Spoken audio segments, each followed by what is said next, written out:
ನಮಸ್ಕಾರ. ಪಾಲ್ಮೆರಾ ಲಿಪಿಯನ್ನು ಬಿಡಿಸಿದ ರೋಚಕ ಚರಿತ್ರೆ. ಮರುಭೂಮಿ ಮೌನ ಮುರಿದು ಮಾತನಾಡಿದಾಗ.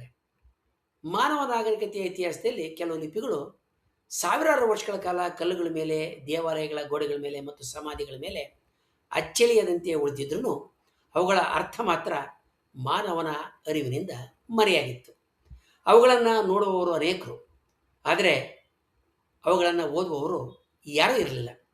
ಅಂತಹ ಮೌನ ಲಿಪಿಗಳಲ್ಲಿ ಒಂದಾಗಿದ್ದು ಪಾಲ್ಮೆರಾ ಲಿಪಿ. ಈ ಲಿಪಿಯ ಬಿಡಿಸುವಿಕೆ, ಈ ಲಿಪಿಯನ್ನು ಬಿಡಿಸಿದಂಥ ಕತೆ ಕೇವಲ ಅಕ್ಷರಗಳನ್ನು ಓದಿದ ಸಾಧನೆ ಮಾತ್ರ ಅಲ್ಲ, ಅದು ಮರುಭೂಮಿಯ ಮರಳಿನಲ್ಲಿ ಮಲಗಿದ್ದಂಥ ಒಂದು ನಾಗರಿಕತೆಯ ಧ್ವನಿಯನ್ನು ಮತ್ತೆ ಜಗತ್ತಿಗೆ ಪರಿಚಯ ಮಾಡಿದಂಥ ವೈಜ್ಞಾನಿಕ ಮತ್ತು ಭಾಷಿಕ ಸಾಹಸ ಆಗೈತೆ. ಈ ಸಾಧನೆ ಪುರಾತತ್ವ, ಭಾಷಾ ವಿಜ್ಞಾನ, ಇತಿಹಾಸ, ಶಾಸನ ವಿಜ್ಞಾನ ಮತ್ತು ತಾರ್ಕಿಕ ವಿಶ್ಲೇಷಣೆಗಳ ಸಮನ್ವಯದಿಂದ ಸಾಧ್ಯ ಆಯಿತು. ಇಂದಿನ ಸಿರಿಯಾದ ಮಧ್ಯಭಾಗದಲ್ಲಿರುವ ಪಾಲ್ಮೆರಾ ನಗರ ಪ್ರಾಚೀನ ಕಾಲದಲ್ಲಿ ತದ್ಮೋರ್ ಅನ್ನುವ ಹೆಸರಿನಿಂದ ಬಹಳ ಪ್ರಸಿದ್ಧ ಆಗಿತ್ತು. ಇದು ರೋಮನ್ ಸಾಮ್ರಾಜ್ಯ, ಪರ್ಷಿಯಾ, ಅರೇಬಿಯಾ ಮತ್ತು ಭಾರತದ ನಡುವಿನ ವ್ಯಾಪಾರದ ಮುಖ್ಯವಾದಂಥ ಕೇಂದ್ರ ಆಗಿತ್ತು. ರೇಷ್ಮೆ, ಮಸಾಲೆ, ಸುಗಂಧ ದ್ರವ್ಯಗಳು, ಅಮೂಲ್ಯವಾದಂಥ ಕಲ್ಲುಗಳು ಮತ್ತು ಐಷಾರಾಮಿ ವಸ್ತುಗಳು ಈ ನಗರವನ್ನು ದಾಟಿ ಮುಂದಕ್ಕೆ ಹೋಗ್ತಾ ಇದ್ವು. ವ್ಯಾಪಾರದ ಕೇಂದ್ರ ಆಗಿತ್ತು. ವ್ಯಾಪಾರದ ಪರಿಣಾಮವಾಗಿ ಪಾಲ್ಮೆರಾ ಅಪಾರ ಸಿರಿವಂತಿಕೆಯಿಂದ ಮೆರಿತಾ ಇತ್ತು. ಅದರ ಸಾಕ್ಷಿಯಾಗಿ ಭವ್ಯವಾದಂಥ ದೇವಾಲಯಗಳು, ಗೆಲುವಿನ ಸ್ತಂಭಗಳು, ತೋರಣಗಳು, ಸಾರ್ವಜನಿಕ ಕಟ್ಟಡಗಳು ಮತ್ತು ಎತ್ತರದ ಸಮಾಧಿ ಗೋಪುರಗಳು ಕಟ್ಟಲ್ಪಟ್ಟವು. ಇವುಗಳ ಗೋಡೆಗಳ ಮೇಲೆ ಸಾವಿರಾರು ಶಾಸನಗಳನ್ನ ಕೆತ್ತಲಾಯಿತು. ಆದರೆ ಸಾಮಾನ್ಯ ಶಕ 273ರಲ್ಲಿ ರೋಮನ್ ಚಕ್ರವರ್ತಿ ಔರೇಲಿಯಸ್ ನಡೆಸಿದಂಥ ದಾಳಿಯ ನಂತರ ಪಾಲ್ಮೆರಾದ ವೈಭವ ಕುಸಿತೊಡಗಿತು. ಶತಮಾನಗಳು ಕಳೆದಂತೆ ನಗರ ಮರಳುಗಾಡಿನ ನಡುವೆ ಪಾಳು ಬಿದ್ದ ಅವಶೇಷವಾಗಿ ಬದಲಾಯಿತು. ಅದರ ಜೊತೆಗಿದ್ದಂಥ ಅಲ್ಲಿನ ಲಿಪಿ ಕೂಡ ಮಾತಿಲ್ಲದೆ ಮೂಕವಾಗಿ ಮೌನವಾಗಿಬಿಡ್ತು. ಪಾಲ್ಮೆರಾ ಲಿಪಿ ಅರಾಮಿಕ್ ಲಿಪಿಯ ಒಂದು ಸ್ಥಳೀಯ ರೂಪ. ಸುಮಾರು ಸಾಮಾನ್ಯ ಶಕೆ ಮೊದಲನೇ ಶತಮಾನದಿಂದ ಸಾಮಾನ್ಯ ಶಕೆ 3ನೇ ಶತಮಾನದವರೆಗೆ ಇದು ವ್ಯಾಪಕವಾಗಿ ಬಳಕೆಯಲ್ಲಿತ್ತು. ಅರಾಮಿಕ್ ಭಾಷೆ ಆ ಕಾಲದಲ್ಲಿ ಪಶ್ಚಿಮ ಏಷ್ಯಾದ ಮುಖ್ಯವಾದಂಥ ಆಡಳಿತ ಮತ್ತು ವ್ಯಾಪಾರದ ಭಾಷೆಯಾಗಿದ್ದರಿಂದ ಪಾಲ್ಮೆರಾ ನಗರದಲ್ಲಿ ಕೂಡ ಅದರ ಸ್ಥಳೀಯ ರೂಪ ಬೆಳೀತು.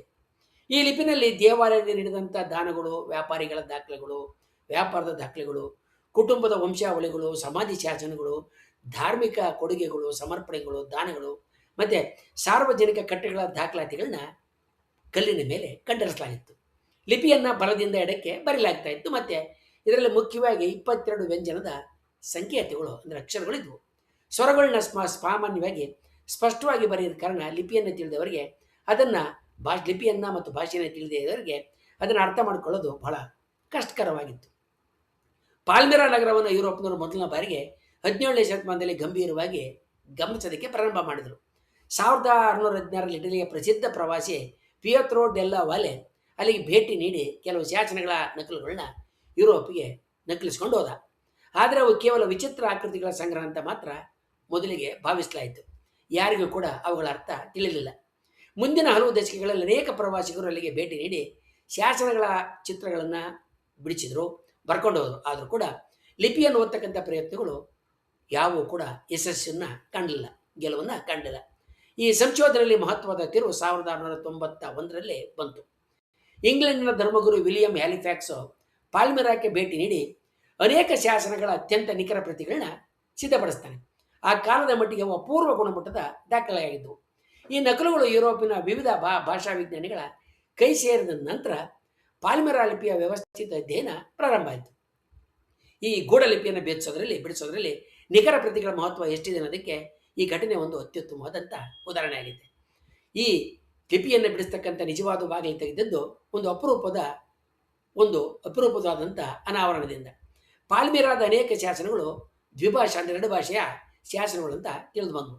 ಒಂದೇ ಶಾಸನದಲ್ಲಿ ಒಂದು ಭಾಗವನ್ನು ಗ್ರೀಕ್ ಭಾಷೆಯಲ್ಲಿ ಮತ್ತು ಇನ್ನೊಂದು ಭಾಗವನ್ನು ಪಾಲ್ಮೆರಾ ಭಾಷೆಯಲ್ಲಿ ಕೆತ್ತಲಾಗಿತ್ತು. ಗ್ರೀಕ್ ಭಾಷೆಯನ್ನು ಯುರೋಪಿನ ಪಂಡಿತರು ಆಗಲೇ ಸಂಪೂರ್ಣವಾಗಿ ಓದ್ತಾ ಇದ್ರು. ಹೀಗಾಗಿ ಈ ಎರಡೂ ಭಾಗಗಳು ಒಂದೇ ವಿಷಯವನ್ನು ತಿಳಿಸ್ತವೆ ಎನ್ನುವ ಪ್ರಶ್ನೆ ಹುಟ್ಟಿತು.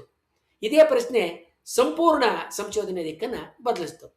ನಂತರದ ಎಲ್ಲ ಪ್ರಯತ್ನಗಳು ಈ 2 ಪಠ್ಯಗಳನ್ನು ಪರಸ್ಪರ ಹೋಲಿಸೋದ್ರ ಮೇಲೆ ಕೇಂದ್ರೀಕರಣಗೊಂಡವು. ಪಂಡಿತರು ಮೊದಲಿಗೆ ಗ್ರೀಕ್ ಪಠ್ಯ ಮತ್ತು ಪಾಲ್ಮೆರಾ ಪಠ್ಯದ ಸಾಲುಗಳ ಉದ್ದ, ಪದಗಳ ಸ್ಥಾನ ಮತ್ತು ವಾಕ್ಯಗಳ ವಿನ್ಯಾಸವನ್ನು ಹೋಲಿಕೆ ಮಾಡಿದರು. ಎರಡೂ ಭಾಗಗಳಲ್ಲಿ ಕೆಲವು ಅಕ್ಷರಗಳ ಗುಂಪು ಮತ್ತೆ ಮತ್ತೆ ಕಾಣಿಸ್ತಾ ಇರೋದು ಗಮನಕ್ಕೆ ಬಂತು. ಗ್ರೀಕ್ ಭಾಷೆಯಲ್ಲಿ ರಾಜ, ದೇವರು, ಪುತ್ರ, ನಗರ, ವರ್ಷ ಮೊದಲಾದ ಪದಗಳು ಎಲ್ಲೆಲ್ಲಿ ಬರ್ತಾವೋ ಪಾಲ್ಮಿರಾ ಪಠ್ಯದಲ್ಲೂ ಕೂಡ ಅದೇ ಸ್ಥಾನದಲ್ಲಿ ನಿರ್ದಿಷ್ಟದ ಅಕ್ಷರ ಗುಂಪುಗಳು ಮರುಕಳಿಸ್ತಾ ಇದ್ದೇವೆ ಅನ್ನೋದು ತಿಳಿದು ಬಂತು. ಇದರಿಂದ ಆ ಅಕ್ಷರದ ಗುಂಪುಗಳು ಯಾವ ಪದಗಳನ್ನ ಸೂಚಿಸ್ತವೆಂಬ ಮೊದಲ ಊಹೆಗಳು ರೂಪುಗೊಂಡವು. ಆದರೆ ಈ ಲಿಪಿ ಬಿಡಿಸಿಕೆಯ ಅತ್ಯಂತ ಪರಿಣಾಮಕಾರಿ ಸಾಧನ ಆಗಿದ್ದು ವ್ಯಕ್ತಿಗಳ ಹೆಸರುಗಳು.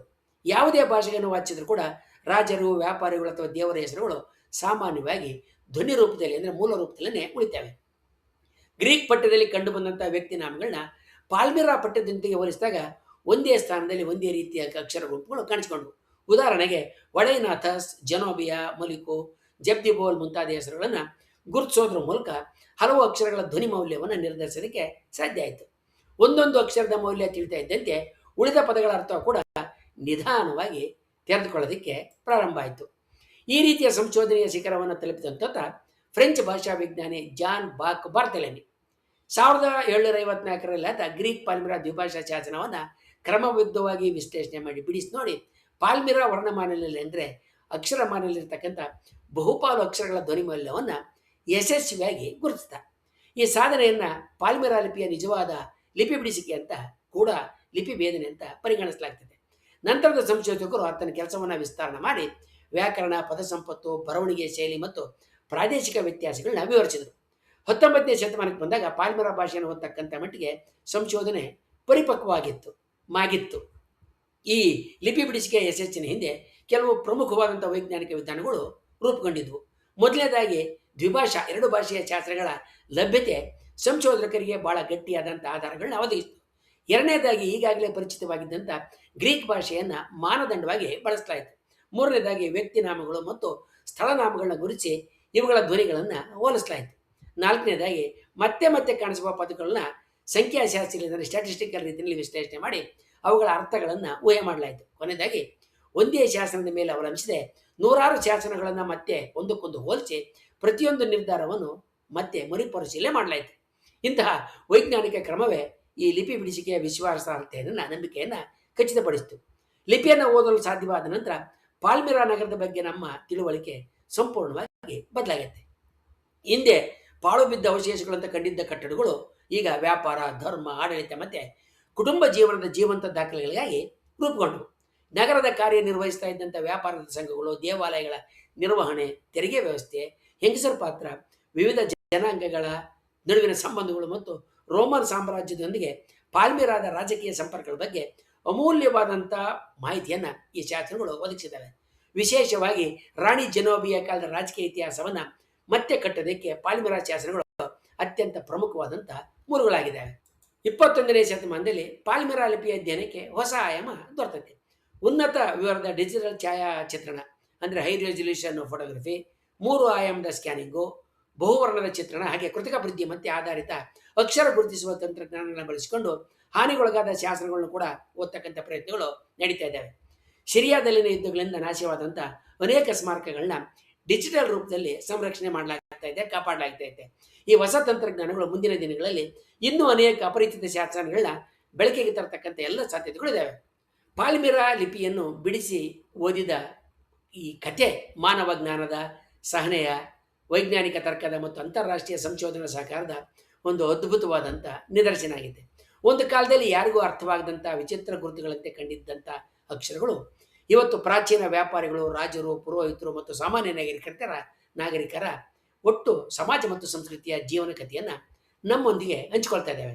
ಆದ್ದರಿಂದ ಪಾಲ್ಮಿರಾ ಲಿಪಿಯ ಬಿಡಿಸಿಕೆ ಕೇವಲ ಒಂದು ಲಿಪಿಯನ್ನು ಓದಿದ ಸಾಧನೆ ಅಲ್ಲ, ಅದು ಮೌನವಾಗಿದ್ದ ಒಂದು ಸಂಪೂರ್ಣ ನಾಗರಿಕತೆಯ ಇತಿಹಾಸವನ್ನು ಮತ್ತೆ ಮಾತನಾಡುವಂತೆ ಮಾಡಿದಂಥ ಮಾನವನ ಬುದ್ಧಿಶಕ್ತಿಯ ಗೆಲುವಿನ ಗುರುತಾಗುತ್ತೆ. ನಾವು ಹಿಂದೆ ಹಲವಾರು ಪ್ರಾಚೀನ ಲಿಪಿಗಳನ್ನು ಹೇಗೆ ಬಿಡಿಸಲಾಯಿತು ಅನ್ನೋದ್ರ ಬಗ್ಗೆ ಹಲವಾರು ವಿಡಿಯೋಗಳನ್ನು ಮಾಡಿದ್ದೆವು. ಈ ಹಿಂದೆ ನಾವು ಪ್ರಾಚೀನವಾದ ಗೂಢಲಿಪಿಗಳನ್ನು ಯಾರು ಹೇಗೆ ಬಿಡಿಸಿದ್ರು, ಅದಕ್ಕೆ ಯಾವ ತಂತ್ರಗಳನ್ನು ಬಳಸಿಕೊಂಡ್ರು ಅನ್ನೋದರ ಕುರಿತಾಗಿ ಹಲವಾರು ವಿಡಿಯೋಗಳನ್ನು ಮಾಡಿದ್ದೇವೆ. ಆ ವಿಡಿಯೋಗಳ ಲಿಂಕು ಅಂದರೆ ಕೊಂಡಿ ವಿವರಣೆಯಲ್ಲಿದೆ, ಆಸಕ್ತರುಗಳನ್ನ ನೋಡಬಹುದು. ವಂದನೆಗಳೊಂದಿಗೆ.